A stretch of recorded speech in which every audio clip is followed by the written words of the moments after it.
So Unity recently announced a merger agreement with ironSource that caused the stock price to drop dramatically.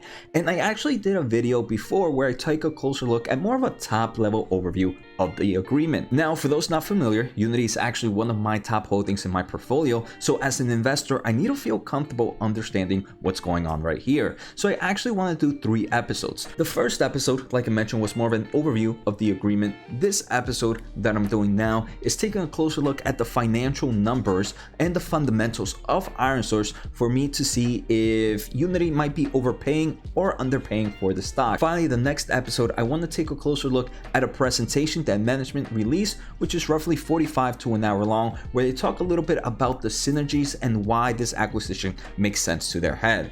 Like I mentioned, this is a big position in my portfolio, so I want to understand what's happening because this is a very, very big acquisition and it could be shifting the company around. And if this is your first time here, make sure to hit the thumbs up, make sure to hit the subscribe button, check out the pinned comment for a lot of great links, my Discord channel, and also my new tech channel. So let's get started. I do want to thank The Motley Fool for sponsoring this video, and make sure to check out fool.com/Jose to get the top 10 stocks to buy right now. So let's take a quick look at stock prices right now. Unity is down roughly 17% right now, sitting at $32.80. If we take a closer look at ironSource, ironSource is actually up 52%, sitting at $3.39. Now a quick recap, Unity is doing an all-stock transaction that values ironSource at approximately $4.4 billion. So now I want to take a closer look at what Unity investors are getting for $4.4 billion. So the first thing I wanted to do is take a closer look at this company's most recent earnings. So we can see total revenue in its first quarter was $190 million, up 58% year over year. And some people might be like, Jose, this is a really small company. If we take a closer look at Unity, right, this is a company in its most recent quarter made $320 million. So it definitely is a smaller company than Unity, but not by that much, right? It's not a huge difference. This is a company that is profitable in adjusted EBITDA, and they have adjusted EBITDA margins of 31%. Some other impressive things is their dollar-based net expansion rate is 153%, on average to 157% for the last 10 quarters. Now, another thing, they have roughly 397 customers, each contributing more than $100,000 of revenue in the trailing 12 months, and that is up roughly 36% year over year. Now, again, some people might say, hey, 397 customers that make that much money, not that big of a company. But if we take a closer look at Unity, we can see, yes, Unity is bigger, but not dramatically bigger, right? Dollar net expansion rate for Unity is about 135%. So we definitely see that ironSource has higher net expansion rate, which I think is pretty impressive. The other thing is Unity has 1,083 customers generating more than 100,000 revenue in trailing 12 months, where ironSource, like I mentioned before, has around 397. So again, Unity is a bit bigger, but it's not a dramatic difference. And the reason I'm kind of showcasing this is because it shows that ironSource can definitely move around the market for Unity, right? Normally we see an acquisition where it's a big company purchasing a very small company.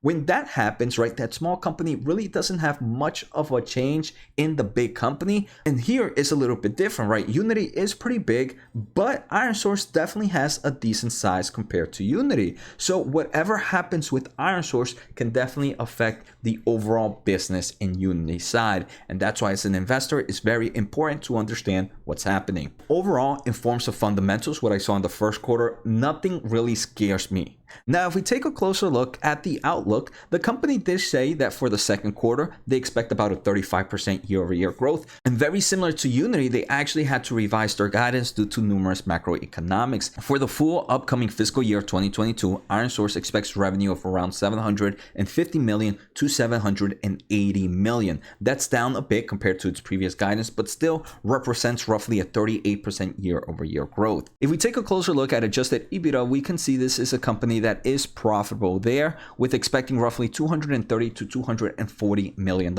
for the full year. Again, most likely what's happening is they're doing a nice amount of stock-based compensation at the moment. And we're going to take a closer look at some charts in a bit, but if you're wondering what stocks I'm kind of keeping my eyes on this week, make sure to watch this video right here. Now, if we take a closer look at the midpoint for the revenue guidance, that's roughly $765 million. Remember, the merger is roughly $4.4 billion. So that's roughly a price to sales ratio of 5.75 based on this upcoming year's revenue. I do want to say, for a software company, that doesn't seem half bad. There might be some investors that might find that a little bit expensive, but for me personally, the software market, if it's under 10, I do believe there's a huge kind of opportunity there. And before we end this episode, I just want to take a closer look at some charts.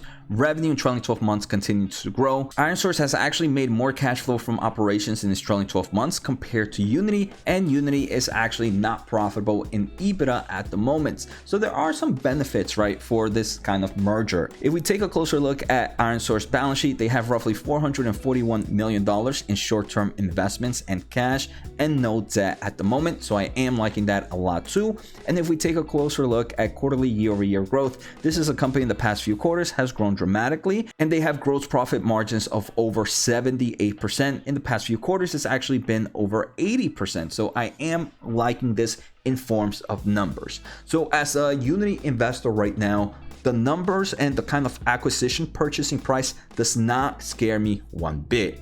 Now, I do believe the next episode is going to be more important, where I want to make sure that the synergies between these two companies make sense. Because obviously you can buy a company for cheap and at a great value, but if it doesn't make sense for your company or for the future growth of the company and its core business, then even if you're buying it at a great price, it might not be the best investment. And that's what I'm trying to figure out. And let me know in the comments below, do you believe Unity is overpaying after taking a closer look at some of these top level financials? If so, let me know in the comments below. So take care, have a good day, and see you next time.